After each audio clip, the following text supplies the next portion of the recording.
दोस्तों आज की मूवी है 2016 में रिलीज मार्वल की super hero movie doctor strange. अब से ठीक 2 महीने बाद doctor strange in the multiverse of madness भी रिलीज होने जा रही है। तो जिन लोगों ने इस फ्रेंचाइजी की फर्स्ट मूवी नहीं देखी है उनके लिए ये वीडियो बहुत हेल्पफुल हो सकती है। तो आइए जल्दी से मूवी की एक्सप्लेनेशन स्टार्ट करते हैं। मूवी की स्टार्टिंग में जादूगर कैसिलियस अपने कुछ आदमियों के साथ कमार ताज पर अटैक कर देता है। कमार ताज काठमांडू का एक सीक्रेट कंपाउंड है। कैसिलियस वहाँ के लाइब्रेरियन को मारकर एक रहस्यमय मंत्रों वाली किताब के कुछ पन्ने फाड़ लेता है जो कि एंशिएंट वन यानी कि कमार ताज की गुरु माँ की शक्तियों से रिलेटेड है। तभी वहाँ उसे रोकने खुद गुरु माँ आ जाती हैं।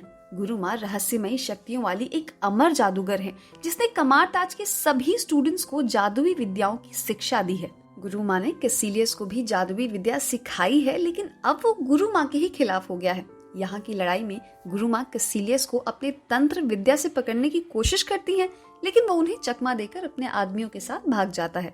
नेक्स्ट सीन में हमें डॉक्टर स्टीफन स्ट्रेंज दिखाई देता है जो न्यूयॉर्क का मोस्ट सक्सेसफुल लेकिन एरोगेंट न्यूरो सर्जन है। उसे लाइफ में चैलेंज लेना बहुत पसंद है। जो ऑपरेशन कोई नहीं कर पाता उसे स्टीफन करता है। उसकी फेलो सर्जन क्रिस्टीन उसे पसंद करती है। दोनों की खूब जमती भी है, लेकिन एक रात जब स्टीफन एक कॉन्फ्रेंस को एड्रेस करने जा रहा था तो उसकी कार का टेरिबल एक्सीडेंट हो जाता है। होश आने पर वो अपने आप को खुद के ही हॉस्पिटल में पाता है। एक्सीडेंट से उसके हाथ एकदम खराब हो चुके हैं, जिसकी वजह से अब वो कभी सर्जरी नहीं कर पाएगा। स्टीफन इस बात से काफी गुस्से में रहने लगता है। क्रिस्टीन उसकी हेल्प करना चाहती है, लेकिन उसके एरोगेंस की वजह से वो भी स्टीफन से दूर हो जाती है। स्टीफन अपने हाथों को हील करने के लिए खुद के साथ ढेर सारे एक्सपेरिमेंट्स करता है, लेकिन कुछ असर न होता देख अपने मन की भड़ास अपने फिजियो पर निकालता है। स्ट्रेंज उसे बोलता है कि तुम्हारी इस बकवासी ट्रेनिंग से मेरे जितना चोटिल इंसान कभी ठीक भी हुआ है कभी। फिजियोथेरेपिस्ट स्टीफन का एरोगेंस देख बोलता है कि हाँ, एक आदमी है जोनाथन, जिसकी पीठ एक एक्सीडेंट में पूरी तरह टूट गई थी, पूरी बॉडी पैरालाइज हो गई थी, लेकिन अब वो एकदम ठीक है। स्टीफन जोनाथन को खोजते हुए उसे मिलने जाता है। उसे फुटबॉल खेलते देख स्टीफन हैरान है। जोनाथन उसे बताता है कि मुझे जब चोट लगी थी तब मैं तुम्हारे पास इलाज के लिए आया था, लेकिन तुमने मुझसे मिलने से भी मना कर दिया था। अब मुझे तुमसे कोई बात नहीं करनी। दुखी स्टीफन उसे बोलता है कि तुम्हारा इलाज असंभव था, इसलिए मैं नहीं मिला। स्टीफन अपने चोटिल हाथ दिखाते हुए हेल्प करने के लिए बोलता है, क्योंकि अब वो सब जगह से निराश हो गया है। दया खाकर जोनाथन उसे कमार ताज का एड्रेस बताता है। स्टीफन सब कुछ छोड़ छाड़ कर कमार ताज खोजने काठमांडू के लिए निकल देता है। यहाँ की गलियों में उसके पीछे लुटेरे पड़ जाते हैं जो कि उसे पीटने लगते हैं। तभी उसे बचाने मोडो आता है। मोडो कमार ताज का ही जादूगर है और मोडो उसे कमार ताज की गुरु माँ के पास लेके जाता है। स्टीफन गुरु माँ से खुद को ठीक करने की रिक्वेस्ट करता है, लेकिन गुरु माँ उसे बताती हैं कि हम किसी को ठीक नहीं करते, हम तो बस उसे अपनी शक्तियों का यूज करना सिखा देते हैं। उसके बाद तो सेल्स खुद ही सब कुछ ठीक कर देती हैं। लेकिन स्टीफन को उसकी हाई फाई बातों पर भरोसा नहीं था। उसे भरोसा न होता देख गुरु माँ उसे अपनी पावर का डेमो दिखाती हैं। गुरु माँ उसे कुछ पल के लिए एस्ट्रल प्लेन जैसे डायमेंशन में लेकर चली जाती हैं। एस्ट्रल प्लेन वो डायमेंशन है जहाँ आत्मा अपनी बॉडी से बाहर निकल आती है, लेकिन व्यक्ति का शरीर जिंदा रहता है। स्टीफन ये सब देखकर शॉक्ड रह जाता है, लेकिन स्टीफन का एरोगेंस और एम्बिशन देखकर गुरु माँ उसे रहस्य विद्या सिखाने से मना कर देती हैं, क्योंकि स्टीफन उन्हें कैसिलियस की याद दिला देता है। स्टीफन को अब कमार ताज से बाहर निकाल दिया जाता है। स्टीफन दरवाजे के बाहर से चिल्लाता रहता है, लेकिन उसकी कोई सुनता नहीं है। मोडो गुरु माँ से रिक्वेस्ट करता है कि हमें कैसिलियस से लड़ने के लिए एक बेहतर जादूगर की जरूरत है। स्टीफन में वो सारी काबिलियत है जो उसे एक बेहतर फाइटर बना सकती है, अगर आप उसे टीच करो तो। गुरु माँ मोडो के कहने पर स्टीफन को रहस्यमय विद्या सिखाने के लिए तैयार हो जाती है। स्टीफन को घर के अंदर खींचकर मोडो और गुरु माँ उसकी ट्रेनिंग स्टार्ट कर देते हैं। स्टीफन इन सब को सीखने के लिए काफी मेहनत करता है। स्टीफन वहाँ की लाइब्रेरी की ढेर सारी बुक स्टडी करता है। लाइब्रेरी अब मास्टर वोंग के अंडर में है। स्टीफन उस बुक को भी पढ़ता है जिसके पन्ने फाड़कर कैसिलियस अपने साथ ले गया था। एक तरफ कैसिलियस चुराए हुए उन पन्नों की हेल्प से डार्क डायमेंशन के राक्षस डोरमू को कांटेक्ट करने की कोशिश करता है, और दूसरी तरफ स्टीफन धीरे धीरे जादुई विद्या में एक्सपर्ट होने लगता है। गुरु माँ उसे आग के छल्ले से कहीं भी टेलीपोर्ट होकर पहुंचना सिखाती हैं। गुरु माँ स्टीफन को मिरर डायमेंशन और मल्टीवर्स के बारे में भी बताती हैं। मिरर डायमेंशन रियल वर्ल्ड के पैरेलल डायमेंशन है, जहाँ कोई जादूगर आपस में लड़ाई या जादुई शक्तियों का यूज कर सकते हैं और आम पब्लिक को कुछ पता नहीं चलता। मोडो उसे फाइट करना सिखाता है। स्टीफन एक बुक को पढ़कर एक जादुई यंत्र आई ऑफ एजोमोतो की पावर से टाइम को रिवर्स करने की कोशिश करता है। इसी टाइम वो कैसिलियस के फाड़े हुए पन्ने भी पढ़ लेता है, क्योंकि टाइम को पीछे ले जाने से उस बुक के पन्ने भी दिखाई देने लगते हैं। लेकिन तभी वोंग और मोडो आ जाते हैं और उसे नेचर से खेलने के लिए डांटने लगते हैं। स्टीफन इनसे सॉरी बोलता है, लेकिन ये भी पूछता है कि तुम लोग मुझे कब बताओगे कि हम लोग कौन हैं और हमारा काम क्या है। वोंग उसे बताता है कि डार्क डायमेंशन से पृथ्वी को बचाने के लिए एक शील्ड बनाई गई है और ये शील्ड बनी है उन बिल्डिंग से जिन्हें सैंक्टम कहा जाता है। ये सैंक्टम न्यूयॉर्क, लंदन और हांगकांग में है। ये तीनों सीधे कमारताज से जुड़ी हैं और हम सभी जादूगरों का काम उन सैंक्टम को डोरमोमो जैसे राक्षसों से रक्षा करना है। डोरमोमो के पास दुनिया को तबाह करने की पावर है।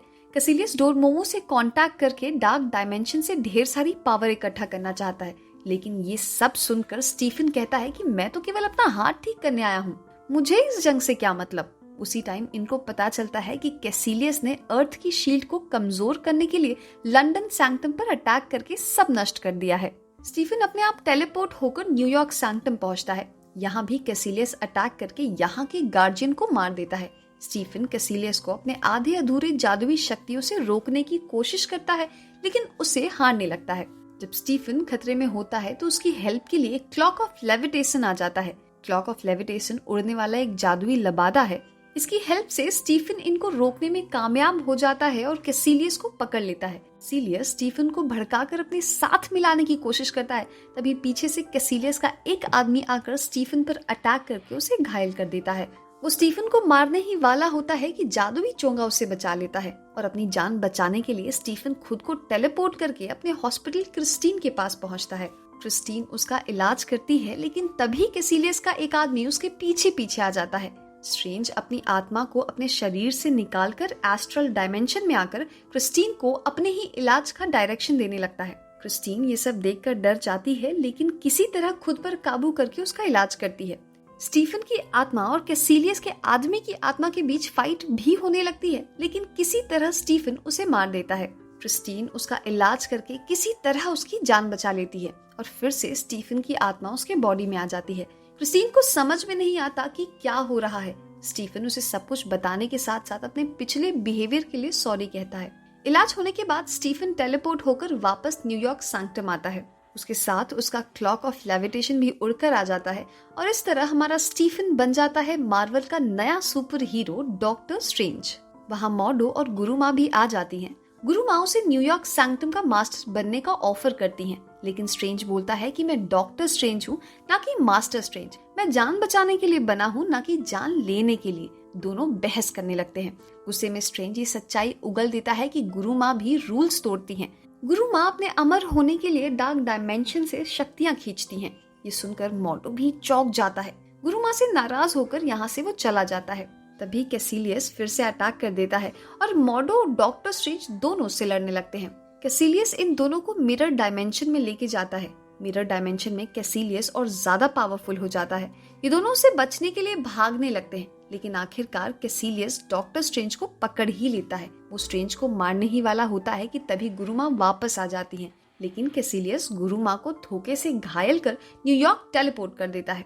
गुरु माँ को बचाने स्ट्रेंज और मॉडो भी उनके पीछे पीछे आ जाते हैं। घायल गुरु माँ की जान बचाने के लिए स्ट्रेंज अपने हॉस्पिटल में क्रिस्टीन के पास लेकर आता है, लेकिन गुरु माँ बच नहीं पाती। उनकी आत्मा उनकी बॉडी से निकल जाती है। स्ट्रेंज भी एस्ट्रल डायमेंशन में जाकर अपनी आत्मा निकालकर उनकी आत्मा से बात करने लगता है। गुरु माँ बताती हैं कि अब मेरा समय खत्म हुआ। स्ट्रेंज इमोशनल होने लगता है, लेकिन गुरु माँ उसे कहती हैं कि अब तुम और मोडो ही डोरमू को रोक सकते हो। गुरु माँ उसे बोलती हैं कि मैं कभी नहीं चाहती थी ब्लैक डायमेंशन से शक्तियाँ खींचना, लेकिन कभी कभी हमें कुछ अच्छा करने के लिए नियमों को तोड़ना होता है। ये कहकर उनकी आत्मा चली जाती है।